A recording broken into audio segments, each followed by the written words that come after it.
আসছিলাম, ভোট দেওয়া হয়ে গেছে। তখন লাইনেও দাঁড়াইছিলাম কিছুক্ষণ। বলে যে ভোট দেওয়া হয়ে গেছে। দিতে পারি নাই। মনের কষ্ট নিয়ে বাসায় গেছি। পরে মুড়ি চানাচুর বানাইয়ে খাইছি। হ্যাঁ, এবারের ভোটের পরিবেশটা অনেক ভালো। আর আমরা স্বাচ্ছন্দ্যেই সবাই ভোট দিচ্ছি যারাই আসছে। আর কোনো সমস্যা আমাদের চোখে পড়ে নাই এখনো। এবারের অভিজ্ঞতা হচ্ছে যে আমার খুব ভালো লাগতেছে। আমি আজ ফার্স্ট টাইম ভোটার হিসেবে ভোট দিয়েছি।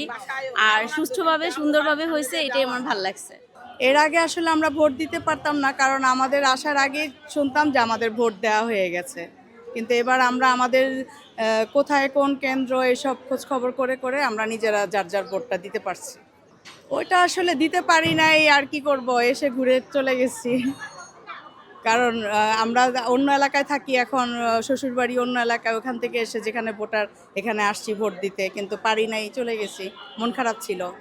এবারের অভিজ্ঞতা হচ্ছে যে আমার খুব ভালো লাগতেছে। আমি আজ ফার্স্ট টাইম ভোটার হিসেবে ভোট দিয়েছি। আর সুষ্ঠুভাবে সুন্দরভাবে হয়েছে, এটাই আমার ভালো লাগছে। আমার কাছে খুব ভালো লাগতেছে যে দেশের নাগরিক হিসেবে আমি প্রথমবার আমার ইচ্ছাটা আমি করতে পারতেছি, যে দেশে কে হবে না হবে সেটা আমি বিচার করতে পারতেছি। এটাই আমার ভালো লাগতেছে। গণভোট হিসেবে আমি যে একজন সাধারণ নাগরিক হিসেবে যে দিলাম ভোটটা, এটাই আমার খুব ভালো লাগতেছে। না, আসছিলাম, ভোট দেওয়া হয়ে গেছে। তখন লাইনেও দাঁড়াইছিলাম কিছুক্ষণ। বলে যে ভোট দেওয়া হয়ে গেছে। দিতে পারি নাই। মনের কষ্ট নিয়ে বাসায় গেছি। পরে মুড়ি চানাচুর বানাইয়ে খাইছি।